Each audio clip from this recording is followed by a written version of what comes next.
those residual checks were unlike anything I've seen. Yeah. You know, like it was like I shot for 2 days and I'm getting paid this much. Can someone be successful without an agent?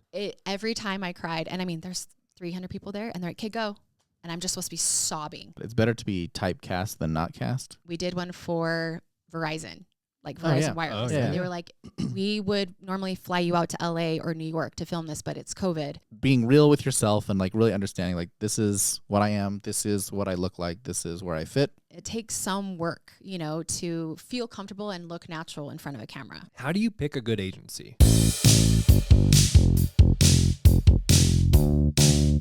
Okay, well, Michelle, thanks for coming to the podcast. You're on the Where to Get Started podcast. We love having you here. This is weekend. For context for our listeners, we have someone here who is an expert in modeling. You've acted. You've been in some commercials. And have you been in a movie too? I've done a couple of things. Yeah. Okay, cool. Very cool. Is that how you would introduce yourself? Yes. I've done a little bit of everything. I That's kind awesome. of started out with social media. Yeah. I did that for over 10 years and then transitioned into this. So That's awesome. So what, the whole purpose of this podcast is like understand where you get started, how someone else could get started, getting some bits, advice, tips from you. But then also like we'll dive into some realities, some things that people may not know or understand, or even like the dark side, right? Flipping over some rocks.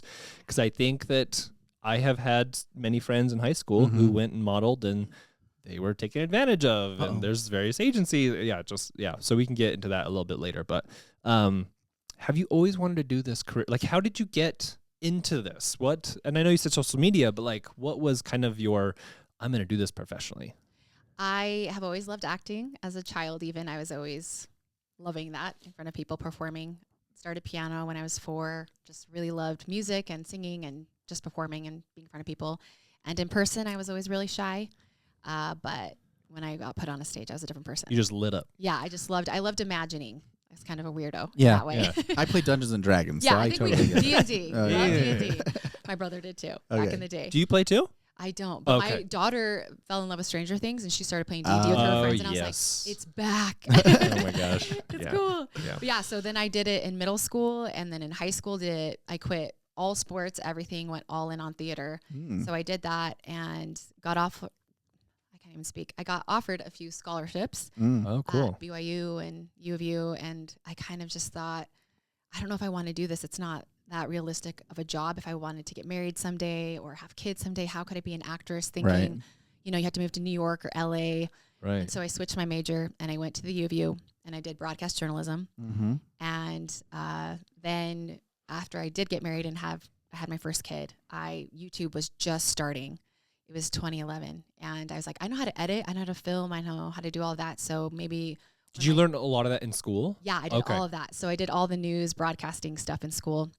And so I loved being in front of the camera, but I didn't necessarily, I missed being on stage, but I was like, this is kind of my own way of performing, being a news anchor, you know, you kind of get that news anchor voice and be in front of a camera and stuff like that. So I really loved that. And I love the adrenaline of like being live and all that. But then when I had my first son, I was like, I can't do this. This doesn't work with being a mom. Like I was working at a news station at one point and before I had my son, and it was like 3 p.m. to midnight. I'm like, I'm here reporting on the news and I don't get to live my life. I'm here reporting on other people's lives, but I don't get to have a life. So I knew I didn't want to do that. And then that's when YouTube came around and I started filming and making my own YouTube videos. And I did that for a really long time, over 10 years. That's cool. And the type of content you do for YouTube was like just like family lifestyle type things, or was it? Yeah. Well, at the time, blogging was huge. Yeah. And I was like, I don't have a really nice camera to take these nice pictures like all these bloggers do. And it was all about perfection. And I was like, I'm not perfect. We were really poor. We were living in a basement apartment, making $26,000 that first year. Woo. Like, Wow. Rolling in we it. did not have a lot of money. Yeah. And so I was like, what if I did this kind of blogging stuff, but online in YouTube format? And I don't want to like toot my own horn, but I was the first YouTube mom in Utah. Oh, wow. Oh, cool. Yeah, at the time in 2011. And there were other moms in Utah, but they were doing hair stuff. Sure. Yeah. But I wanted to do mom content. Yeah. Like, here's like a good deal, or here's what you need as a first time mom. Cause I was learning it myself Right. for the first time. Sure. And like getting your kids ready. And I just like, I didn't really know there are a lot of products, and I didn't have anybody kind of guiding me. My mom owned a Thai restaurant at the time, so she was working 70 hours a week. My mother-in-law lived in Ohio, so I was just like on my own. Yeah.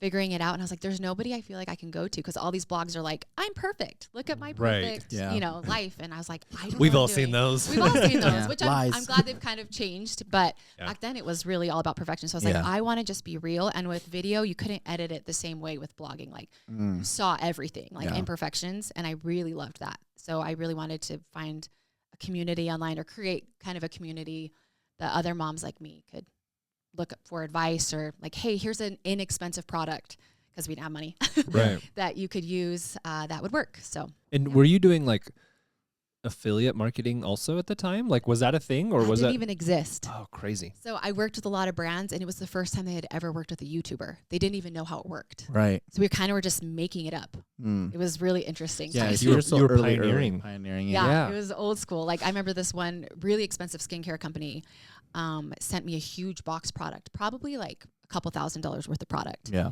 And I didn't open it, and I didn't use it because I didn't know how it worked. Like, are they going to charge me? Oh yeah, for this? yeah. You're like, oh, once Right. I open this, Like, I had never received anything free before. And so I like hesitated, and they're like, no, you can use that for free. And I had never even heard of that in my life. I didn't even know that was a thing. Yeah. So that affiliate stuff did not come around until a few years later. Yeah, that makes sense. I think that was an interesting like they're trying to figure out when social media was really early. Like, oh, how do we? Everybody do we was do? figuring out brands and influencers. I mean, influencer wasn't even a thing back then. So Yeah. And now every company, they have a dedicated so I'm in marketing professionally. It's like we have a dedicated team that's like your social media, your influencers, and Isn't it's that like so crazy? Wild. Just in 10 years time, like it's changed so much. That was a long time ago. Wow. Well, it's 2026. It's like I know. I probably keep closer to thinking 15 that. now. Yeah. I'm like, wait, that's 2011. 15 years. I'm not that 15 old. years. it just time just stops for no one. Okay, so then you're doing the YouTube, you're doing those things. You stopped doing the news. Yeah. It's part So of like I had already moving with the stopped family doing stuff, that. right? Yeah. Once I got married. So then, what kind of took you to the next step for you as far as like moving beyond? So I started getting offers from brands to do little commercials. And when brands would ask for videos, it'd be like, okay, can you edit this? And can you say this? And we really like how natural you are with this and that. And I always wanted to make sure with my audiences that it was very authentic. And so I would turn down brands if it wasn't what I would really use. Right. Even Were they all based in Utah? Sorry. No, it started like growing. Oh, like okay. it started getting out of state, and I really did my best to try to support a lot of Utah brands too. And I'd be like, hey, I can bring this onto YouTube. I know you're on Instagram, but let's bring your brand onto. So that was fun too, to kind of be the first person to introduce a lot of the Utah brands to YouTube and that space. But yeah, so then eventually some of the brands would ask, like, do you want to do a commercial for us? And so I did a couple, and the first big one we did was in 2020 during COVID.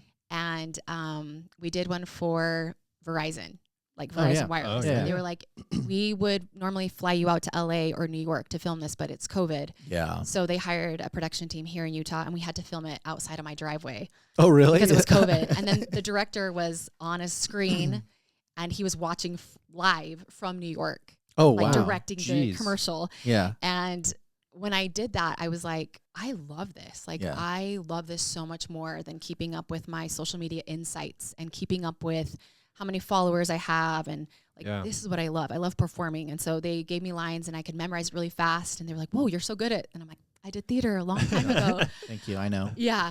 And then, but yeah, so then at that same time period, my agency that is based here in Utah, they reached out to me on Instagram, and they said, do you have an agent? Like, we would really love to sign you with our agency. And it made me kind of nervous because, once again, I kind of always thought I'd have to move to LA. I'm like, I have 5 little kids here. How am I going to do acting and modeling? Yeah. 100%. But I kind of just went with my gut, like, feels right. It feels, the timing, everything feels right.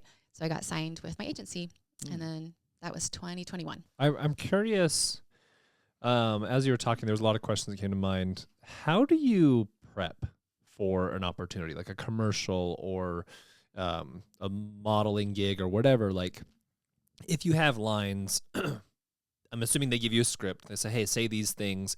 But like, what's kind of like your flow or your process of, I need to remember these things and do it well and to be able to deliver it accurately? My husband always makes fun of me because I always over prepare. It's just like my type A personality. Oh yeah. Yeah. And since the world here in Utah is so small, like we all know each other. Directors, cameramen, production companies, actors, you kind of just work with each other a lot. And my biggest fear is showing up on set and people being like, oh no, it's that girl. Oh, you know, yeah. I want people to be like, oh, because they always send us call sheets. Yeah. My goal is always to be like, oh, Michelle Pearson, I'm so excited to work with her. Like she's professional, or she gets the job done, because I have been on set before when somebody's not prepared and they don't get hired again. Yeah. And so you kind of have to keep that up. So in preparation for anything, I over prepare. So studying my lines, memorizing everything front to back. I did a shoot one time for the LDS church. They were coming out with a new form of Come Follow Me. Yeah. And I was the person kind of like introducing the whole new program on the video. And my agent had told me that it was 0 teleprompter. And it was like heavy language, like so much specific, heavy stuff. Right. And I memerized the whole thing front to back. Like Nice. it took me a couple weeks. Yeah. I get there and there was a teleprompter. Oh no. So you did all that work. I was like, I was told so we got the shoot done. I think it's supposed to be a 6-hour shoot. We got it done in an hour and a half because I already knew the script, but But they pay you for a full day, right? Yeah, but they still pay you. Yeah, So that's everyone's like, good. oh, we're so excited to go home. But yeah, it was like, Thank you, Michelle. Yeah, I was like, I'd rather be over prepared than not prepared. Sure. But sometimes too much prepared. My husband laughs at me. He's Yeah. like, you're going to be okay. You're going to get it. I get nervous. That's so. fine. Yeah, he's waking up every morning to you standing in front of the mirror in the bathroom, reciting the Yes. lines. He's like, Well, oh, there she goes again. I don't want to be at home when I'm practicing my lines. So usually I yeah. go in my car and I park somewhere quietly. Oh, okay. And I study my lines where there's silence Mm. because there's too many distractions Sure. with my 5 kids. Yeah. So that's what I usually do if I want to memorize lines. Okay. Just go somewhere quiet. So you talked about an agency reaching out to you. How, and you said it felt right.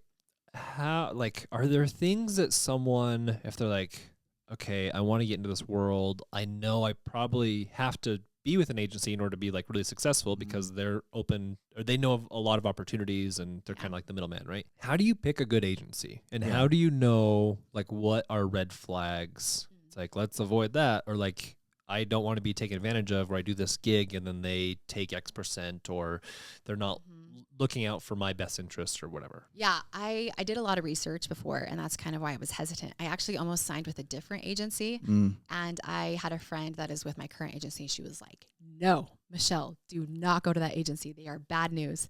And thankfully, there's a ton of Facebook pages here in Utah. And this is kind of what I tell everybody. And I'm really happy I'm doing this podcast, actually, because I've had a lot of people reach out recently and ask you and say, how did you get started in this? And I always tell them there are plenty of Facebook groups, Utah actors, Utah models, Utah film and actors, all these different things. Join those. And I actually did this before I was even signed with my agency. And I had found a couple commercials that were looking for actresses, and I auditioned and I got them before I was with my agency. And just to get some experience under my belt. And you don't need an agency if they're posting on there. But also you can kind of just, I see this all the time. People will ask, hey, I just got approached by this agency. Does anybody know anything about this agency? And people will say, no, don't go there. Right. It's a scam. Yeah, it really though. Yeah. And other people will be like, no, this is a good one. And Utah has like a couple of like really good, solid ones that most people know and that I mostly work with when I'm on set. But some red flags to look for: you should never have to pay to be with an agency. And the agency that I almost signed up with, they were like, you have to take classes. You have to pay us this yearly fee. You have to, and I was like, this feels weird. Right. Yeah. Whereas my agency, McCarty, I love McCarty. Yeah. And anybody that's in the industry knows they haven't made me pay for anything. They didn't make me sign up to do like $1,000 headshots, or I literally just had my friend take a picture for me. Oh, And cool. that was my headshot for years. I literally just switched my headshot last year. And it wasn't professional. It wasn't $1,000. It wasn't any of that. So those are definitely big red flags to look out for. Right. You don't have to take classes unless you want to. And another reason why I love my agency so much is they have been so flexible. Like it was like no pressure if you can't do these shoots. Whereas there are other agencies where like, you must be auditioning. Everything we send you, you have to send it in. Oh, wow. Yeah. Okay. And it was like, I'm a mom. I have 5 kids. Like, I don't know if I can do everything you send my way. Because the auditioning process is long in and of itself too. So that's a lot of work. So my agency was like, nope, whatever works for you. We know you have a family. So if you want to, you can. If you're not available, that's fine too. So that's kind of a red flag to look out for, like forcing you to do things, pay for things. You should, if it's a good agency, they won't do any of those things. Yeah. Okay. We were approached, my family and I. Oh no, it's like me. Sorry, my family, my wife and of kids. I have 3 little girls, and we were at Shields, and there's this guy. Oh no! Who just approaches and he says, "Your girls are so cute," and I was like, "Oh, thank you." That seems weird. I'm very I'm very standoffish right now. And he's like, "Have you ever thought of like modeling? Like having your girls going to modeling?" And I'm like, "This is weird." And he just like went through a spiel, and then he gave me a flyer. And I was like, "This is a big red flag." It feels weird. Very weird. So I totally like the feeling. If you listen to what they're saying, if you listen to their offer, it's like, okay, use your brain. Yeah. Try to figure it out. But go to the Facebook pages is what one of your recommendations. And get people that are in the industry's opinion, and those Facebook pages, amazing. Okay. That's what kind of made me feel better too. It's just getting firsthand experience from people in the industry. So you see, like the Facebook pages sound like a really good, or at least whatever social media networking groups you can get will help. That's so like many. They're posting casting calls, opportunities, obviously getting the feedback for whether or not the agencies are good, and then like just anything else that you need. These are just great resources to turn to. Yeah, and photographers will get on there. Hey, I'm looking to build my portfolio. If anybody wants some free headshots for trade. Cool. There's just so many things, and everybody in the community is so helpful. I haven't met anybody that I'm like, ugh. Yeah. You know, everybody's so helpful and kind. It's a cute little family here in Utah. Yeah, at least in Utah. Is there somewhere that someone can look at like all the agencies in one central location? I don't feel like there is. Okay. Now that I think about it, I just like Googled it and kind of was going from there. There should be though. Okay. Yeah, that'd be nice. Yeah, that would be great. So I'm curious now. You said, okay, so we get to the space. You kind of get this network people that you're finding to work with, and then you get these opportunities that will come to you as far as like auditioning. And you said the audition process is long, and I don't know. Maybe some people who have thought about this sort of thing and maybe have been in theater in high school or maybe theater in whatever, but haven't done an auditioning process. Like, help us understand a little bit more about like what that entails and like what you have to go through normally for these sorts of opportunities. Yeah, so my agent will send me everything. So here's the date of the shoot. Are you available on this date? Mm-hmm. Here's the date you need to get your audition in by. Here's the role that we think you would be perfect for. And then they will send the script. And usually there's like a list of, this is what we need from you. We need your profile. We need to see how tall you are. We need to know where you're based out of, because sometimes the shoots can be out of state too. Sure. And then they'll have a script. And I have a setup where I have a tripod with my camera, a tripod with my light, and a tripod with my iPad on it. And then I have a teleprompter app on there. And so sometimes if it's certain roles, I'll memorize the scene, but if not, because sometimes I'm doing 6 auditions in a day. Yeah. I can't memorize all that. So I have it on a teleprompter. Sure. And usually you have to have somebody read the other lines for the other character in the scene with you. So usually I've literally had my husband, my 8-year-old read it for me. I've called my sister in Indiana over the speaker. And when I've had nobody and I've had to send it in, I've recorded myself on my voice memo app to like act with myself almost. Oh, wow. Yeah. So then you film the audition and then you edit it and then you have to send it in to your agent by a certain date. And I guess it's changed because I got signed in 2021, but before COVID, it was more in person, kind of like old school. You would picture like auditions, like you would drive there, you'd be there in person. And sometimes I do that if it's like a callback for a role and they want to meet me in person and that sort of thing. But most of the time it's just all online. Even callbacks, I'll just go on a Zoom call and they'll have me acting in front of my camera, or in front of my computer. So yeah, that can take a lot of time, like editing it and making sure you're getting enough. And they usually only want like one take of a scene, so you got to make it good.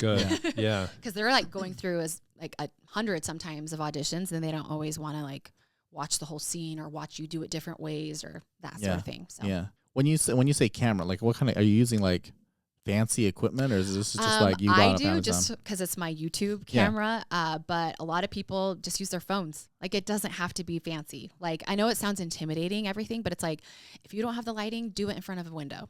Sure. You know what I mean? Like it doesn't have to be that intense. But I just do because I'm a type A person. Yeah. Yeah, some It's type very of like particular. self-vlogging setup, whether that's your phone Totally. with good lighting and Yeah, that's audio. all it takes. I just think usually. like people believe like, and I think I believed this at one point when I was younger, right? Like the idea that in order to get these gigs, right, like that there's like some higher level of professionalism that they expect from you when you're Yeah. delivering it. And I think that there is a line, but Mhm. it's like more so in your performance and your Right. behavior than they care about the equipment because they know Yeah, they're like, this is just a person. They're like using their cell phone, right? right. They're like, we're gonna come with the thousands of dollars worth of equipment. and Yeah, that's what we that can they're do. not expecting you to have the setup Mm. that they have, obviously. Yeah. But obviously, you want to make it clear and crisp looking enough. But because they always do make sure it's in good lighting, but it doesn't mean it has to be professional lighting. So either. then, Sure. what? Like, when you're putting something like this together for an audition, Mhm. I mean, good lighting is one piece of advice, but what would you say is like some of your key pieces of advice for somebody who was like looking to do these like your must-haves. digital auditions or whatever? Be like, hey, if Yeah. I had to tell you things that are make or break for you, you should be considering these things. What would you say on that? Definitely background is everything. So yes, you can have an awesome background like this. I just have a blank wall. I don't Yeah. even have like anything set up. I just have nothing in the background. So just removing any distractions. I just have a corner of my office that has nothing on the wall, Mhm. nothing on the ground, nothing in between, just so they can see you. Mhm. Like that's the most important thing. But also wearing something that fits the character. So you don't have to like do hair and makeup. You can, but most of the time it's just kind of like they want to see you in your like barest form so that they know, because they can always add makeup, they can always have a hairstylist, but they just want to see what you look like, Mhm. really look like. And so colors that are flattering to you, kind of brighter, unless obviously they're specifically asking for something more neutral or whatever. Sure. But usually, you just want to like look presentable, but not too overdone either. Like you don't need like all the lashes and nails. Yeah. Like they don't care about that Right. kind of stuff. But good lighting, just in front of and all those things you can get on Amazon now for pretty inexpensive. Mhm. So true. So it's kind of nice. Do you have to worry about, so after you get a gig, I would assume that whoever you're working for that project, they provide hair and makeup. They always have someone. Do you ever have to worry about that or bring someone along with you? You'd be surprised how many times you have to do it yourself. Oh, really? So I've had to do hair. I always get excited when there's a hair and makeup artist because Yeah. sometimes brands just don't want to pay, which is such a bummer because it makes such a difference to have Right. the professional hair and makeup, but sometimes people just don't want to pay for that. So I'd say it's like 50-50. Like Okay. half of the time I'm doing my own, half of the time they have somebody there. But the bigger gigs, like the car commercials I've done and stuff, they take care of wardrobe, everything. It's so nice.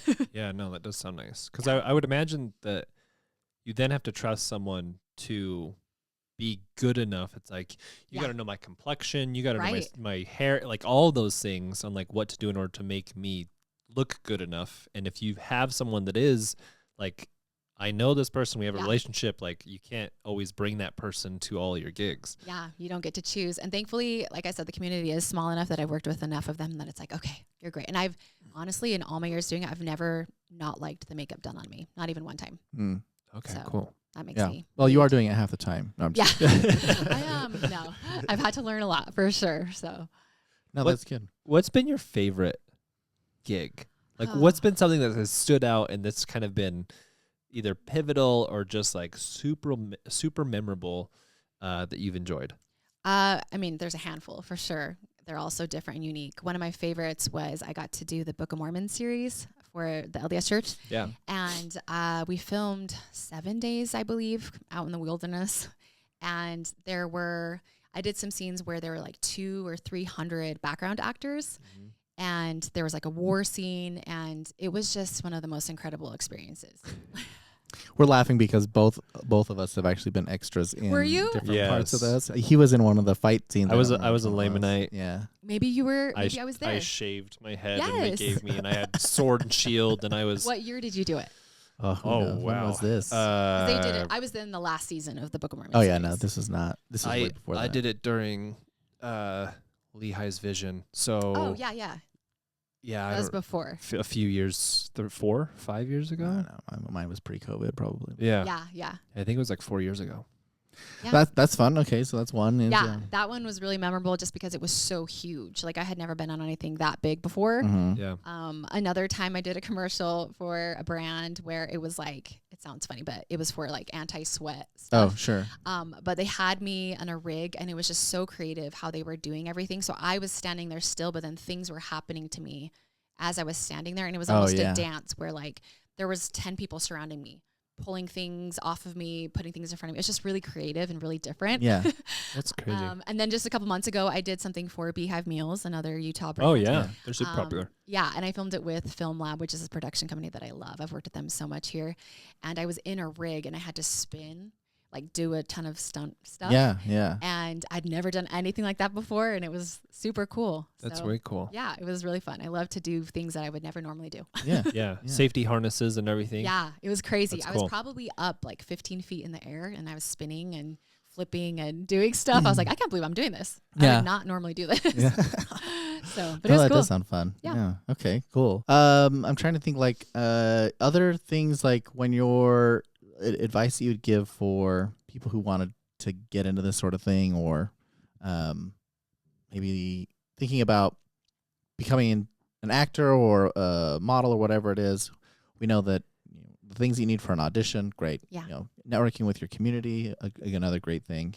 Is there other advice you have? I know you mentioned one point like you don't have to take classes with these agencies, but is there like, would you recommend doing those sorts of things, or what's kind of your perspective on that? Yeah, like for me, like I said, I had done acting before, and so I feel like you should always be learning, obviously, but obviously with my schedule and my kids, I don't really have the time to do it. Yeah. But nobody should require it of you. But if you feel like you really want to feel comfortable in front of a camera or feel comfortable on stage, the more education, the better, always, in every situation. So if there's any opportunity for you to be on set, take it, whether that's in the background, whether that's as a production assistant.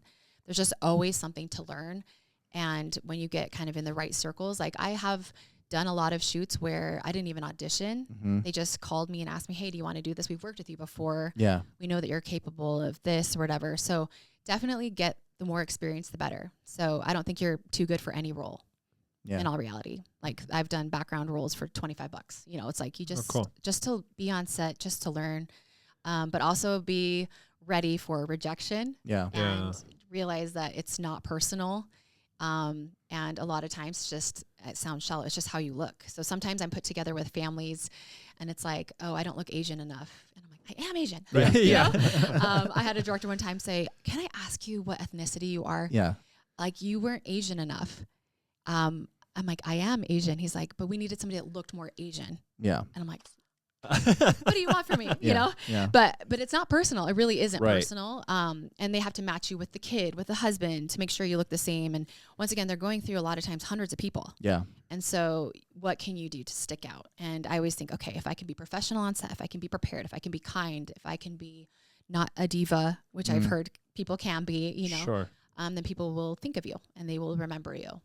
So it's not necessarily am I good enough for acting and being on commercials? It's like just finding the right role on what you're wanting to do. If I'm hearing you correctly. And kind of like stay in your, you can go other directions and stuff, but I kind of know mine. Like I've done a couple of short films and movies. Sure. But once again, I don't have enough time a lot of the times Sure. to do those filming days. So I love to stick to kind of commercial, and I know I'm a commercial look.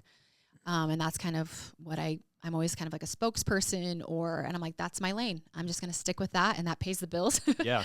But I think the only way you can do that is explore and don't be afraid to take things that maybe you don't feel that comfortable, because maybe you'll surprise yourself too. Sure. Kind of just be open to anything until you find your lane, I guess. Okay. There's a phrase I heard I can't remember which actor said it, but they said it's better to be typedcast than not cast.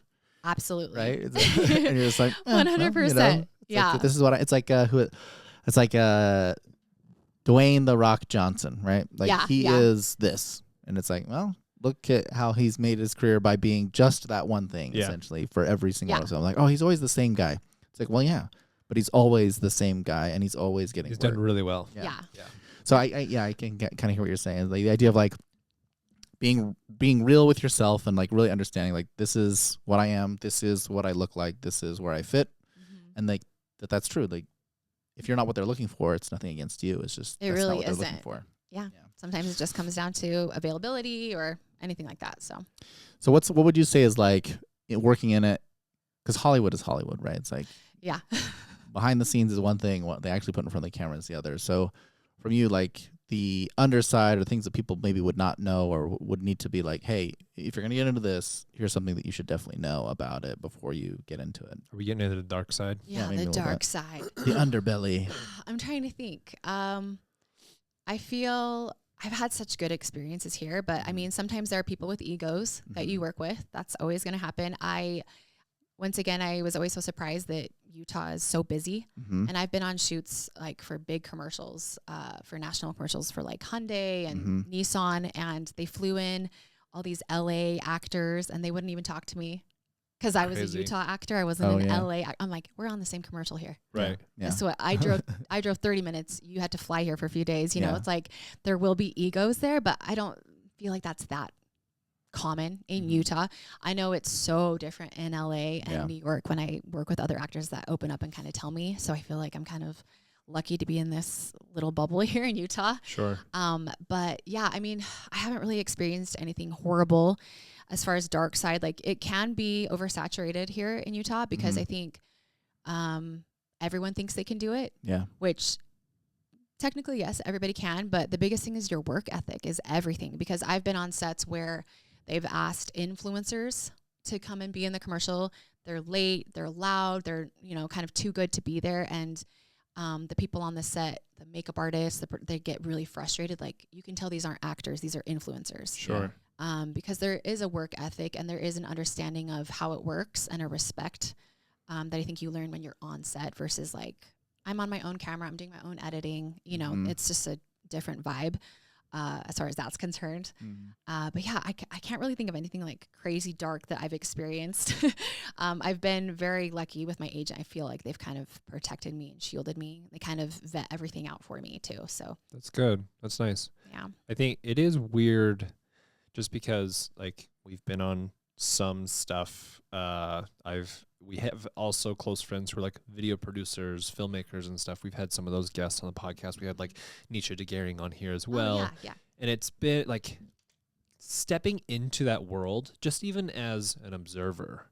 It's so interesting how things come together. Like the camera, like the director, and let's take this cut. No, let's not do that. Let's switch this act. Like, let's change your clothes. Like, it's like so much work goes into even like a small 15-second segment or a 30-second segment. And while it's fun, I can totally see why it's important to make sure you hit your call time, make sure you're respectful, make sure you're doing what you're told if you're being told in a respectful manner, right? Your manager, whoever at the time there, and getting along with others. Like, it's just like, it sounds like it's a very big networking opportunity, and you build those relationships. And if someone else finds an opportunity and they're working on a commercial, they're like, hey, I know someone who would fit this perfectly. Yeah. Plus they're nice and I like working with them. Let's call Michelle. Yeah, it's always the most flattering thing in the world if that happens to me, because I'm the same way. I'm just like, I don't want anybody, like I said earlier, to see my name and be like, oh no, it's that actress again. Yeah. She's really difficult, you know? And it's like, if they do ask me to bring wardrobe, they ask me to bring 3 shirts, I bring 15 shirts, because you just never know like what the director has in mind. Does it look good on camera? Does it look good in the scene or whatever? So always, once again, just always over prepare. But I think another thing too is, everybody thinks like, oh, I can do that. But until you're actually doing it, it takes talent. It takes some work, you know, to feel comfortable and look natural in front of a camera. Like, it really does. And so I think sometimes it's underappreciated, like actors and actresses. And yes, in Hollywood, we have people that are just on there because they're beautiful or they're a Nepo baby. Like, that's definitely a thing. And so, but the real talented people, like, it takes work and it takes practice for sure. Yeah. And if you ever doubt it, try it. Right? Yeah, right. seriously. Like put yourself in front of the camera and try to, and then you'll realize that your body kind of like freezes up. Yeah. You get into like a weird, and there's, 20 people, 30 people on set. They're, okay, go. They're like standing there all just watching They're you. all watching you. And I've had one of the shoots I was on, it was for a brand, and the director was amazing. He was so kind, but the owner of the company was there directing at the same time as the director, like getting mad at how I was saying things, my intonations. Yeah. And I was so confused because it was like the director was telling me one thing and I was doing that, but then the owner of the company didn't like it. And there was like, like, what do I do? Do I follow the director? Do I follow like, there's just those little things that happen. They're like, okay, how can I do this to be professional, make sure I give them the result that they want. But yeah, it's just funny how that happens sometimes. Yeah, I think that people don't realize, like, once you get behind a camera, that like your body, for some reason, the way you move changes if you're not conscious of it.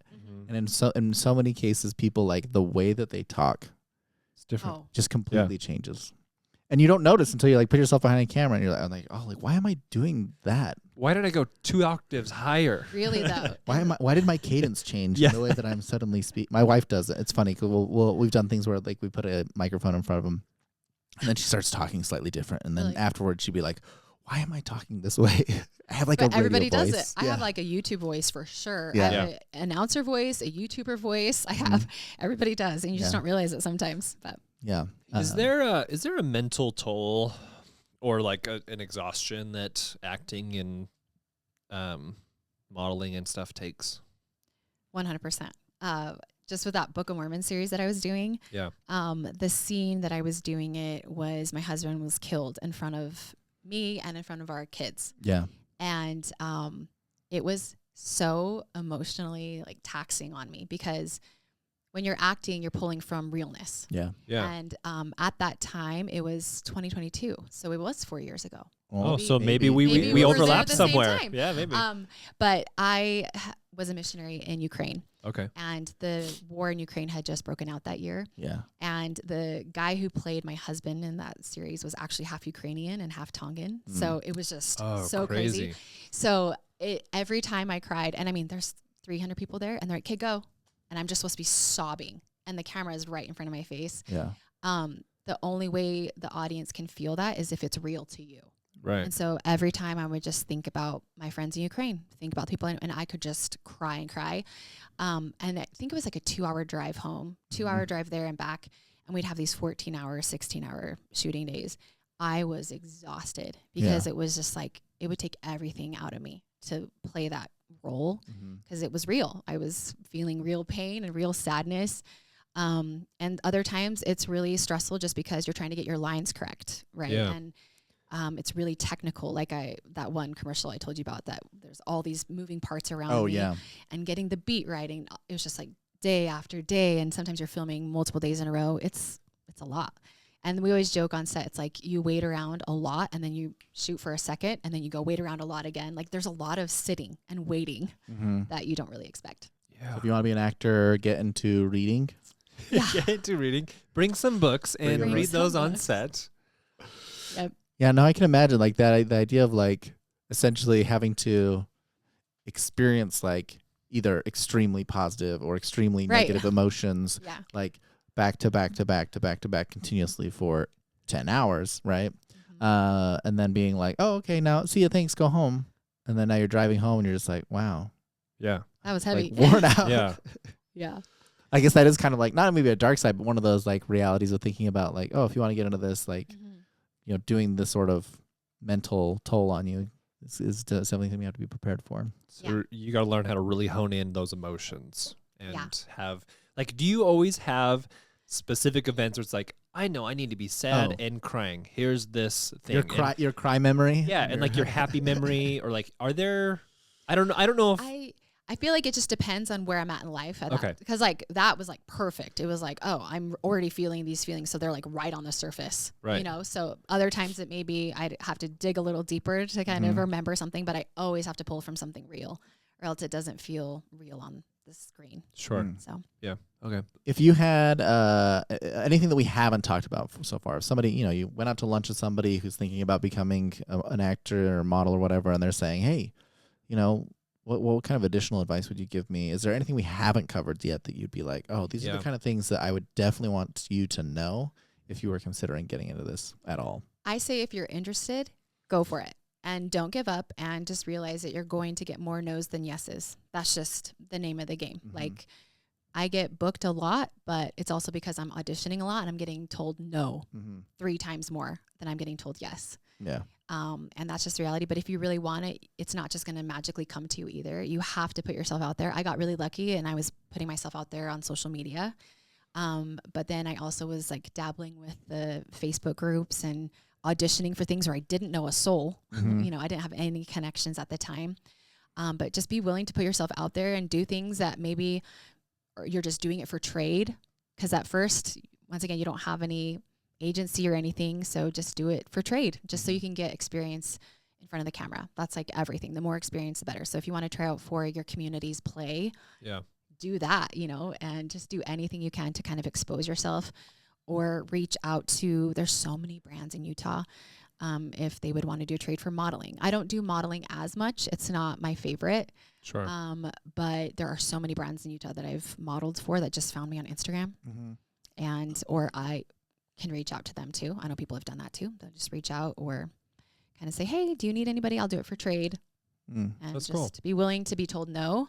But if you keep pushing, you'll find your yes eventually. So Can someone be successful without an agent?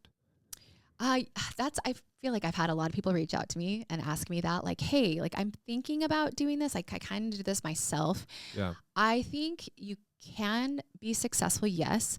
But I feel like if you want to take it to the next step, you do need an agent. I have done a couple of commercials. I wish this was like all the time. So this is not me bragging, but I did a couple of national car commercials and those residual checks were unlike anything I've seen. Yeah. Like it was like I shot for 2 days and I'm getting paid this much. Like this is how people make money. Like anytime they aired that commercial, they'd have to send me a check. And with like local brands and stuff, you're just not going to get that amount of money. Like they just don't pay the same. It's only on that national level. And you can only get there through an agent because they don't send those auditions on the Facebook pages. Those big auditions are through an agent. So yeah, they only book through those. Yeah. Those Fortunately, times. Is there That'd be so cool. There's like the SAG, right? Yeah. The Screen Actors Guild. For people who don't know, what is that and why do you have to be a member, if at all? So this is interesting. I know I feel like it's more for like LA and New York actors because we don't have anything here in Utah because once you're signed to Screen Actors Guild, you can only do those commercials. You know what I mean? And we don't have any of those here in Utah. Yeah. And so I have done a couple of national commercials that have given me the Screen Actors Guild. Like I can be part of SAG, but I am not signed with them. I talked to like some of my LA friends and stuff, and they're like, if you're in Utah, just say that you are SAG eligible, which is what I am. So I can do SAG stuff, but I'm not married to it either. And it's kind of just like an organization to protect the actors as far as like payments and all that sort of thing. So, but I don't do enough here in Utah to like be a part of it. What does it mean to be SAG eligible? Yeah. It means I have done kind of like that next level of like national stuff that I'm trying to think of how to explain it like in an easy way. It's like, cause once you're part of SAG, you get to be a part of certain TV shows or just like bigger productions essentially. And we just don't do that many here in Utah in comparison. It kind of just gives you like clout, like, yeah, I'm SAG eligible. I've done some big projects is basically what it is. But then if you're in LA and New York, then it means a lot more because you are part of like a different tier of actor where you can work on bigger productions. So that then begs the question in my mind, like, are there certain like certifications or like labeling or badges or groups that someone should try to aspire to be a part of in order to try to maximize their chance of success in being an actor or actress? I mean, besides being SAG eligible, not really. Okay. Like it's just kind of working, and I've just kind of done this, like made it up as I've gone along. Sure. And I feel like I've had a great amount of success here in Utah, and a lot of times, a lot of the productions I'm on, people are flying in from LA and New York because they don't have work out there. Sure. It's not as busy or it's way too saturated there. And so the only way that they can make money is here. So there really are opportunities here in Utah to do big productions. And I don't know. It's just, you don't have to be a part of any specific group or agency. Like if you make a name for yourself as far as being professional and being talented, then you'll find a way no matter what. People will find you. Do you have a IMDb profile? I don't, which is crazy because my brother does. Oh, and he's really? a plastic surgeon. Really? He has I just never have made one. He was like, he's been in a couple of like horror films that like, some funny. people have asked him. He's like, yeah, Oh my sure, that'll be gosh. fun. He's just so funny. But I haven't made one for myself. I haven't. I'm not the best at like doing that kind of stuff. But Sure. it's fun. Yeah. IMDb. It's the internet movie database. Yeah, that's what it Yeah. is. Or something like that. Something like that. Yeah. Okay. Well, I think that, aside from like that, your general advice for things you say, it's like my biggest takeaway as I think about this is like, okay, if you want to do it, give it a try. Yeah. Your work ethic will take you probably farther than you think you need, right? So it's like the way you work with people and how much you're willing to put into it. Yeah. There's in many cases, a direct correlation. Find as many times as you can to be on set, right? That's like any opportunity you have to like be in those environments helps with the networking, helps with the experience, helps with kind of seeing how it is. And if you've never been on a set before, like being the actor should not be your first time. Yeah. Right. Right. Background. Yeah. Even just like, being like, just like present just to watch and listen to kind of see. And what I've seen from different organizations as you get part of the networking group is that in many cases, if you just kind of like ask, like Totally. people will give you something to do, right? Because they're always Yes. looking for people, but they really want people who are, they don't want these flaky people who are just gonna be like commit to something and then like don't show up on time, Yeah. right? Because in this case, every minute matters and time is money, right? So everything is an expense. The first time I was ever on a set, I had just found the audition. It was a skincare brand. Mm-hmm. And I found the audition on a Facebook page, and I had just had my twins. It's probably 2018 or something. And I got the role for the spokesperson, and I had never been on set before. Mm. And it was this big production. And once again, I memorized all the lines, but there ended up being a teleprompter. Oh, yeah, It was of my course. first, it was literally my first time ever on a professional set. Sure. And I didn't understand, because the director will say like, cameras roll, and this person was like, set. And I just started going because I didn't realize when to go. Oh yeah. Oh, yeah. But it was just those little things I didn't know because I Yeah. had never been on a set before. And I was like, I will never make that mistake again. Sure. Yeah. So then my kids actually filmed a commercial with me recently. And I Yeah. was like, okay, this is when you go. Because it sounds like, oh, go, that you think you have to go, but you literally have to wait until the director says go. But it's just those little things that you learn if you're on set. Yeah. So. Yeah. Do they all say action, or do they all say like start, or like is Yeah, there? they do. Okay. They do. But you get confused because there's so many people saying going, rolling, going. You know, you're like, wait, when am I going? Yeah. When am I supposed to roll? Okay. Okay, great. Now, do you have any, as far as like upcoming projects or current things, or this is, I think that we usually take a time in the last little Self-promo. bit to do some self promo. So if there's Yeah. anything like socials you wanted to share, your YouTube channel, Instagram, or whatever, or any like other exciting projects coming up, happy to hear about those. Yeah, I have a lot of auditions. I don't have anything signed yet in the works as far as a production is going. I'm hoping to kind of reboost my YouTube channel again. It's just Michelle Nice. Pearson Mhm. on YouTube. I've been wanting to start a podcast Oh, too. okay, yeah. But that's been years in the making because I just keep getting busy with other work. I actually started grad school this year too. Oh, wow. Okay. Saw And that. so I've been kind of wanting to tie that into my YouTube channel and kind of do it all. And that's what I think I love about acting and all of that is it doesn't have to be your full-time job, and you can pursue your dreams in a lot of different areas all at the same time. Yeah. So it'll be fun. But yeah, I'm just on Instagram as Michelle Pearson, and on YouTube Michelle Pearson. So Okay. We'll make sure to tag those down below in the description for those that are listening, so they can find you. Thank you so much for Thank you coming. guys for This has having been- me. This has been fun. This is cool to chat and just understand you and kind of your world. It's been I don't know. It just, there's a lot of flashbacks to being on set, but then looking at, because I've only been on set for like small periods of time, and then Yeah. looking at the actors, it's like everyone's like, oh, there's so and so. It's like, oh, Michelle was probably one of those people that's like, One of them. oh, there's Michelle. There's that lady. That's so funny. Yeah. That, we Crying probably over were there. on set together. Yeah, That's so maybe. funny. Yeah. Yeah, it was fun. Thanks so much for having me, guys. Of course, It was yeah, a lot of appreciate fun. your time. Cool. Great Thanks, Michelle. insights. Yeah, thanks.